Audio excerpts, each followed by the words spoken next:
आदाब, सलाम और शत श्री अकाल। आपके बीच आपका बेटा, आपका भाई हफ्स साहब, सीलमपुर विधानसभा क्षेत्र के वार्ड नंबर 225 शास्त्री पार्क से। आज मैं उपस्थित हूँ ख़ास करके अपने शास्त्री पार्क वासियों से और सीलमपुर क्षेत्र वासियों से चर्चा करने के लिए। चर्चा का विषय है एक कदम स्वच्छता की ओर।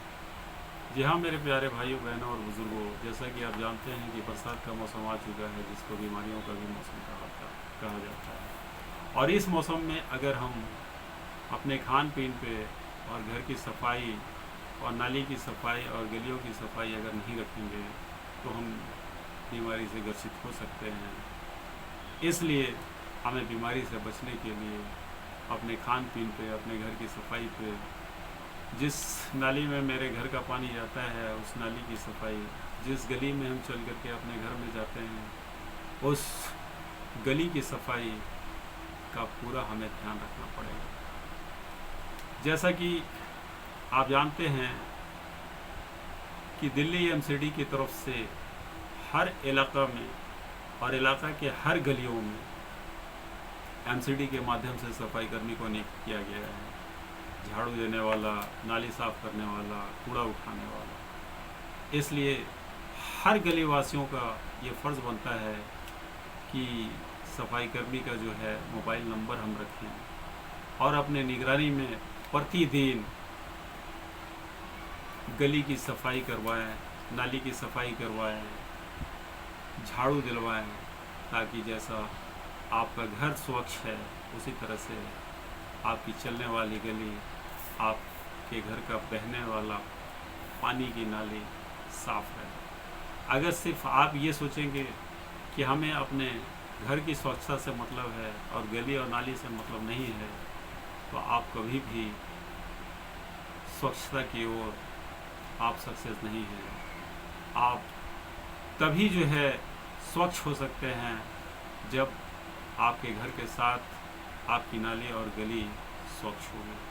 और स्वच्छ होने के लिए पूरे गली वालों को ये कर्तव्य निभाना पड़ेगा कि सफाई कर्मी के साथ अपने निगरानी में गली को अच्छी तरह से सफाई कराएं, नाली को अच्छी तरह से सफाई कराएं। और अगर आप ये सोचेंगे कि हमें गली और नाली से क्या लेना है, मेरा घर तो साफ़ है ना, तो यही भूल जो है आपको बीमारियों से ग्रसित कर देगी और आप बीमारी से के भी शिकार हो जाएंगे और आप बीमारियों के दलदल में फंस के अपने गली और नाली को भी और घर को भी नरक में बना देंगे। आप सोचेंगे सफाई कर्मी है ही हैं, वो खुद सफाई करेंगे। आप सोचिए जिस नाली में आपके घर का पानी बह रहा है, जिस गली में चल करके आप अपने घर जा रहे हैं, आप नहीं सोच रहे हैं, तो सफाई कर्मी तो सरकारी कर्मचारी है, वो अगर झाड़ू ना भी चलाए तो उसको तो पूरा तनख्वाह मिलना ही मिलना है। तो जब आपको फिक्र नहीं है तो उसको फिक्र क्यों होगी? तो इसलिए आपका कर्तव्य बनता है कि जब तक कि आप उस पर प्रेशर नहीं बनाएंगे तब तक कि वो आपको सफाई नहीं दे सकता है। उसकी तो सैलरी बन ही रही है। इसलिए आपका कर्तव्य बनता है कि जैसे आप अपने बच्चों को ट्यूशन भेजते हैं और आपका बच्चा पढ़ने में प्रगति नहीं करता है, आगे नहीं बढ़ता है, तो आप शिकायत जो है ट्यूशन पढ़ाने वाले टीचर को करते हैं कि क्या बात है, मेरा बच्चा इतने दिनों से आ रहा है, कुछ डेवलप नहीं कर रहा है। उसी तरह से अपने गली और नाली को स्वच्छ रखने के लिए आपको सफाई कर्मी के पीछे पड़ना पड़ेगा आप लोगों को, और सफाई करवानी पड़ेगी। और नहीं तो आप छोड़ देंगे कि हम अपने घर का देख रहे हैं, हमें क्या मतलब है। तो सफाई कर्मी भी चाहेगा कि हमें कोई बोलने वाला ना हो, सारे गली वाले हमें सोए हुए मिलें और हम भी कभी महीने में 2-4 दिन 5 दिन जा कर के हल्का सा दिखावा कर देंगे और बैठ कर के सैलरी तो मिल ही रही है। तो हर कोई चाहता है हराम की रोटी खाना, हर कोई चाहता है बदन को बगैर हिलाए रोटी खाना। तो आप जो मौका देंगे तो सफाई कर्मी को क्यों नहीं मतलब जो है इस तरह की रोटी अच्छी लगेगी। इसलिए आपका कर्तव्य है कि जैसे अपने बच्चों के डेवलपमेंट के लिए बच्चों के टीचर पर प्रेशर बनाते हैं, अच्छे दवा के लिए डॉक्टर पर प्रेशर बनाते हैं, उसी तरह से आपका कर्तव्य है पूरे गली वालों को कि अपने जिस गली में रहते हैं उस गली की हम ख्याल रखें, अपनी नाली की ख्याल रखें और पूरे गली वाले एकत्रित होकर करके सफाई करने पर प्रेशर बना करके अपने निगरानी में सफाई करें। और अगर आप पूरे गली वाले अगर इतना तत्पर हैं और उसके बाद भी अगर सफाई कर्मी इग्नोर करता है तो उसका कंप्लेंट पूरे गली वाले एकत्रित होकर करके काउंसलर के पास जाएं और शिकायत करें। पूरे गली वाले में एक लीडरशिप आप चुनें, आप उनको आगे करें। अगर कोई लीडरशिप नहीं मिलता है तो आपके इलाका में कोई समाजसेवी है, उसको आप अपना लीडर मानें, उसका सहयोग लें, उसको आगे करें। अगर कोई भी नहीं मिले, मैं आपके लिए हमेशा प्रयत्नशील हूँ। आप मुझे याद करें, किसी का भी आपके लिए हम दुआ खटखटा सकते हैं और आपकी परेशानी को भी दूर कर सकते हैं। इसलिए